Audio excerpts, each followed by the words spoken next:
স্বাগত জানাই আরও একবার তোমাদের আপনাদের প্রিয় ওয়াইজ নিনজাস চ্যানেলে। আমি বিদ্যুৎ লেখা। রাধারানী গল্পের বিষয়বস্তু, লেখক পরিচিতি, প্রশ্নোত্তর, সাজেশন, পুঙ্খানুপুঙ্খ সব কিছুই চ্যানেলে আগের ভিডিওতে দিয়ে দেওয়া হয়েছে। দেওয়া হয়নি রাধারানী গল্পের 3টি চরিত্র সম্পর্কে আলাদা করে চরিত্র বৈশিষ্ট্য বিশ্লেষণ। আজকের ভিডিওতে আমরা জানব রাধারানী গল্পের কেন্দ্রীয় চরিত্র রাধারানীর, রাধারানীর মায়ের এবং রুক্মিণী কুমার রায়ের চরিত্র বৈশিষ্ট্য সম্পর্কে। পরীক্ষায় উত্তরপত্রে রাধারানী গল্প থেকে যেমন প্রশ্নই আসুক না কেন, ফুল মার্কস পেতে চাইলে এই দুটো ভিডিও দেখে এক্সামের প্রস্তুতি সেরে নিও কিন্তু অবশ্যই। যারা ওয়াইজ নিনজাস চ্যানেলকে সাবস্ক্রাইব করে পাশে আছেন তাদের আমার আন্তরিক ধন্যবাদ জানাই। যারা এই ভিডিওর মাধ্যমে প্রথম পরিচিত হচ্ছেন চ্যানেলের সঙ্গে, তাদের অনুরোধ করছি অবশ্যই সাবস্ক্রাইব করে বেল আইকন প্রেস করে নেবেন, যাতে ভিডিও আপলোড করার পর নোটিফিকেশন পেয়ে সঙ্গে সঙ্গে দেখা শুরু করে দিতে পারে ছাত্রছাত্রীরা। শুরু করি চলো আজকের রাধারানী গল্প থেকে চরিত্র বিশ্লেষণ পর্ব। প্রথমে রাধারানীর চরিত্র। রাধারানী গল্পাংশে রাধারানী চরিত্রটিকে লেখক যেভাবে ফুটিয়ে তুলেছেন, রাধারানীর চরিত্র বিশ্লেষণ সম্পর্কে প্রশ্ন যদি এভাবে আসে, রাধারানী গল্পাংশে রাধারানী চরিত্রটিকে লেখক যেভাবে ফুটিয়ে তুলেছেন তা নিজের ভাষায় আলোচনা করো। সাহিত্য সম্রাট বঙ্কিমচন্দ্র চট্টোপাধ্যায় রাধারানী উপন্যাস থেকে অংশবিশেষ পাঠ্য গল্পাকারে সংকলিত রাধারানী গল্পে কেন্দ্রীয় চরিত্র রাধারানী নামে এক 11 বছরের কম বয়সী বালিকা প্রসঙ্গ উল্লেখ হয়ে গেল, যে তার বিধবা মাকে নিয়ে অত্যন্ত দারিদ্র্যের মধ্যে বসবাস করে। একসময় তাদের পরিবারের অনেক সম্পত্তি ছিল, কিন্তু জ্ঞাতির সঙ্গে মোকদ্দমায় সব কিছু হারিয়ে একটি ছোট্ট কুটিরে তারপর কোনো মতে তারা জীবনযাপন করে। যখন তার মা অসুস্থ হয়ে পড়েন তখন তাদের কষ্টের সীমা থাকে না। রাধারানী চরিত্রটির মাধ্যমে বঙ্কিমচন্দ্র সমাজের দারিদ্র্য ও অসহায়তার মধ্যেও সৎ আদর্শবাদী মানুষের জীবনকে তুলে ধরেছেন। রাধারানী চরিত্রটির বিশেষ কতগুলি বৈশিষ্ট্য লক্ষ্য করা যায়, যেমন মায়ের প্রতি ভক্তি। রাধারানী শুধুমাত্র মায়ের পথ্যের জন্য ফুল সংগ্রহ করে তা থেকে মালা তৈরি করে মেলায় বিক্রি করতে যাওয়ার মধ্যে দিয়ে বোঝা যায় মায়ের প্রতি তার অসীম ভক্তি। আবার রুক্মিণী কুমারের কাছ থেকে পাওয়া মালা বিক্রির অতিরিক্ত অর্থ সে মায়ের কথাতেই গ্রহণ করেছে। তার এই কাজগুলো থেকে তার মায়ের প্রতি ভক্তি সম্পর্কে আমরা জানতে পারছি। দায়িত্ববোধ। রাধারানী বয়সের দিক থেকে ছিল অত্যন্ত ছোট, কিন্তু তার দায়িত্ববোধ ছিল অসীম। আর সেই দায়িত্ববোধ থেকেই সে অসুস্থ মায়ের পথ্যের অর্থ সংগ্রহের জন্য বন থেকে ফুল জোগাড় করে মালা গেঁথে একাই সে রথের মেলায় তা বিক্রি করতে গিয়েছিল।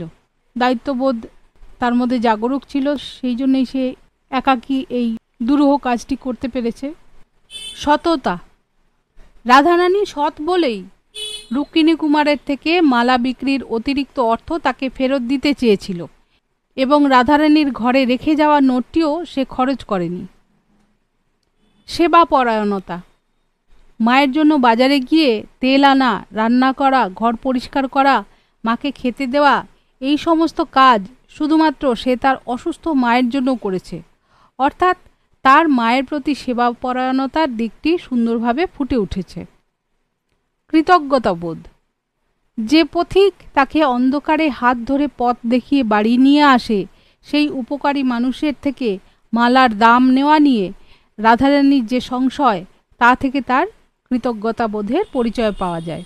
আলোচ্য গল্পে এইভাবে সৎ, নির্লোভ অথচ দৃঢ় আদর্শবাদী মনোভাবের সঙ্গে সুকোমল মানবিকতার অনন্য সমাহারে রাধারানী চরিত্রটি সুউচ্চ চিন্তাধারায় সমৃদ্ধ হয়ে স্বকীয় আলোয় বিকশিত হয়েছে।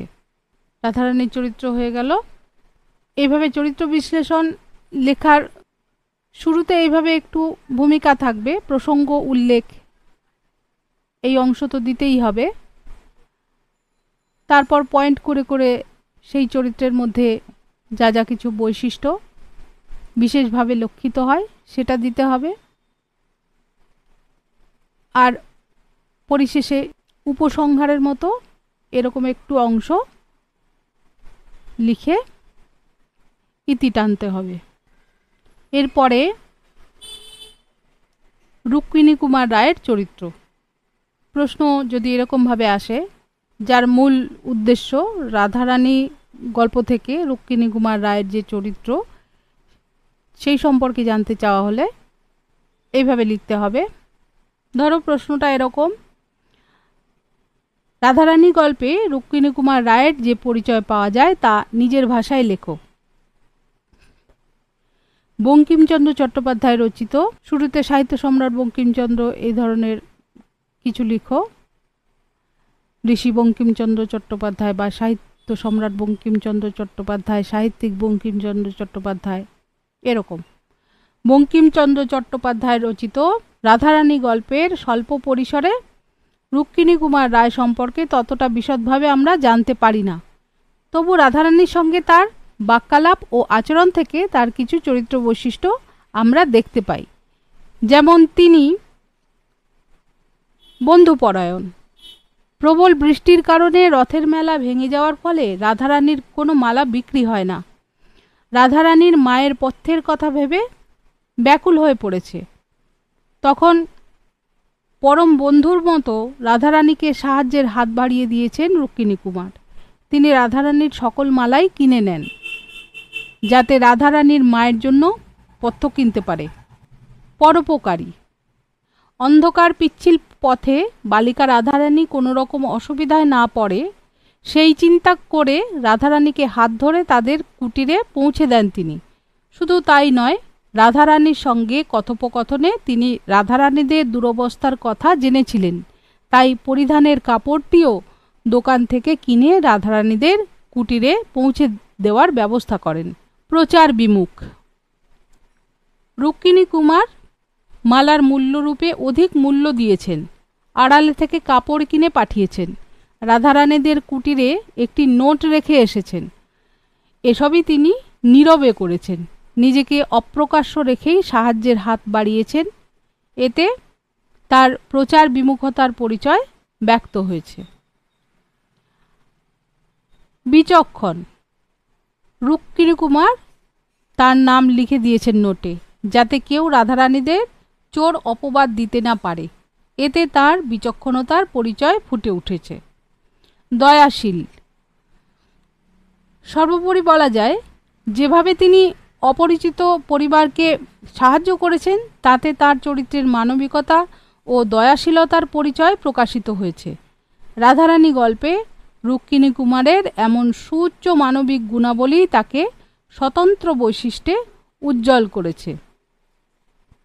দেখো, উত্তরের শুরুতে, শুরুর ভূমিকা অংশে এই জায়গাটা খেয়াল করো। রুক্মিণী কুমার তবু রাধারানীর সঙ্গে তার বাক্যালাপ ও আচরণ থেকে তার কিছু চরিত্র বৈশিষ্ট্য আমরা দেখতে পাই। যেমন তিনি বন্ধুপরায়ণ, তিনি পরোপকারী, তিনি প্রচার বিমুখ, তিনি বিচক্ষণ, তিনি দয়াশীল। এইভাবে তার সম্পর্কে আমরা বলেছি। এবার বন্ধুপরায়ণতা, পরোপকারিতা, প্রচার বিমুখতা এটা তখনই বলতে পারবো শুরুতে যদি ভূমিকাটা আমরা এইভাবে লিখি যে তার চরিত্র বৈশিষ্ট্যে আমরা এই গুণাবলীগুলি দেখতে পাই। যেমন রুক্মিণী কুমারের মধ্যে দেখা যায় তার বন্ধুপরায়ণতা, তার পরোপকারিতা, তার প্রচার বিমুখতা, তার বিচক্ষণতা, তার দয়াশীলতা। তফাৎটা বুঝতে পারলে আশা করি। শুরুতে এইভাবে যেভাবে শুরু করবে সেই অনুযায়ী বিশেষণগুলো লেখা হবে। এরপর চলে আসি রাধারানী গল্পে।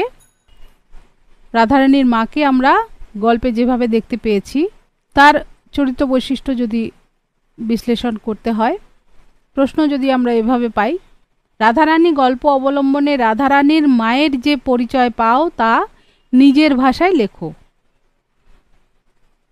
সাহিত্য সম্রাট বঙ্কিমচন্দ্র চট্টোপাধ্যায় রচিত রাধারানী গল্পের মূল চরিত্র রাধারানী হলেও তার মায়ের চরিত্রটিও ব্যক্তিত্ব ও স্বকীয়তায় উজ্জ্বল হয়ে আছে। জীবনের প্রতিকূলতার মধ্যেও তিনি হেরে যেতে চাননি। লড়াইয়ের মানসিকতা তার চরিত্রকে মহত্তম করেছে। আলোচ্য গল্পে তার চরিত্রে যে বিশেষ দিকগুলি পরিস্ফুট হয়েছে তা থেকে আমরা ধারণা করতে পারি যে তিনি দৃঢ়চেতা। জ্ঞাতির সঙ্গে মোকদ্দমায় হেরে পূর্বপুরুষের সম্পত্তি থেকে চ্যুত হয়েছেন রাধারানীর মা। মামলার খরচ ও ক্ষতিপূরণ দিতে গিয়ে সর্বস্ব হারিয়েছেন, তবু লড়াই থেকে সরে আসেননি। অলঙ্কারাদি বিক্রয় করে প্রিভি কাউন্সিলে, দেখো এই শব্দটা ইনভার্টেড কমার মধ্যে আছে, টেক্সটে যেভাবে আছে সেইভাবে কোট করে দিতে পারলে পরীক্ষকের চোখে তুমি বিশেষ একজন পরীক্ষার্থী। অলঙ্কারাদি বিক্রয় করে প্রিভি কাউন্সিলে আবেদন করেছেন ন্যায় বিচার পাওয়ার জন্য। এ থেকে তার চরিত্রের সংগ্রামী ও দৃঢ়চেতা মানসিকতার প্রকাশ ঘটেছে। পরিশ্রমী। সর্বস্ব হারিয়েও রাধারানীর মা জীবনপথ থেকে সরে আসেননি, তাই বালিকা রাধারানীকে নিয়ে একটি কুটিরে আশ্রয় নিয়েছেন এবং কায়িক পরিশ্রমের মাধ্যমে উপার্জন করে কষ্টে সৃষ্টে জীবন অতিবাহিত করছিলেন তিনি। বাস্তববাদী। রাধারানীর মায়ের চরিত্রের উল্লেখযোগ্য গুণ হল তার বাস্তববাদী দৃষ্টিভঙ্গি। তিনি অপরিচিত ব্যক্তি কর্তৃক নোট ফেলে যাওয়া সম্পর্কে মেয়েকে বলেছেন, তোমাকে দিয়া গিয়াছেন, অর্থাৎ তাদের সাংসারিক দারিদ্র্য সম্পর্কে জেনেই উক্ত ব্যক্তি নোটটি দিয়ে গেছেন তাদেরকে, সেই বাস্তবতা তিনি অনুভব করেছিলেন। নির্লোভী। নোটটি ফিরিয়ে দেওয়ার জন্যই পরের দিন মা মেয়ে শ্রীরামপুর ও নিকটবর্তী অঞ্চলে রুক্মিণী কুমার রায়কে অনেক খুঁজেছেন, তো তারা খোঁজ করেছেন, এটাই হচ্ছে কথা। টেক্সটে এটুকু আছে যে তারা নোটটি তুলে রেখেছেন, উক্ত ব্যক্তিকে না পেলেও নোটটি তারা তুলে রাখে। এ থেকে বোঝা যায় যে রাধারানীর মা নির্লোভী ছিলেন। রাধারানীর মায়ের অক্ষরজ্ঞানও ছিল। আলোচ্য গল্পে রাধারানীর মায়ের পূর্বোক্ত চারিত্রিক বৈশিষ্ট্যগুলোই প্রকাশিত হয়েছে। এইভাবে এই তিনটি চরিত্র বৈশিষ্ট্য লেখার মাধ্যমে দেখালাম তোমাদের চরিত্র বিশ্লেষণ কিভাবে লিখতে হয়। এইভাবে লিখবে। যে কোনো গল্প কবিতা থেকে চরিত্র বিশ্লেষণ কিভাবে লিখবে, কিভাবে করবে, কোন কোন দিকগুলো মাথায় রেখে চরিত্র বিশ্লেষণ লিখতে হয় সেই কৌশল নিয়েও ভিডিও রয়েছে চ্যানেলে, দেখে নিও। তাহলে টেক্সট জানা থাকলে যে কোনো চরিত্র বিশ্লেষণ লিখতে পারবে সহজেই। কেননা ওই ভিডিও থেকে তোমরা শিখবে পাঠ্য চরিত্রদের মনে রাখবে কিভাবে। ডেসক্রিপশনে দিয়ে দেবো দুটো ভিডিওর লিঙ্ক, দেখে নিও। সম্পূর্ণ প্রস্তুতি নেওয়া হয়ে যাবে তোমাদের এই ভিডিও থেকে। আজ তাহলে এতটুকুই। ভিডিও থেকে নোট করে নাও, বারবার শোনো, বোঝো, পড়ে বারবার লিখে অভ্যাস করো। ভিডিও লাইক করে সাবস্ক্রাইব করে আমার চ্যানেলকেও বড় হতে সহায়তা করো। আর অবশ্যই কমেন্টের মাধ্যমে মতামত জানাও। দেখা হচ্ছে পরের ভিডিওতে অন্য কোনো সহজ পাঠ নিয়ে। কমেন্ট করে অবশ্যই জানাবে আমার ভিডিও কেমন লাগছে তোমাদের। টুকটাক প্রশ্ন পাচ্ছি শর্টসের কমেন্টে কিংবা ভিডিওর কমেন্ট সেকশনে, ভালো লাগছে।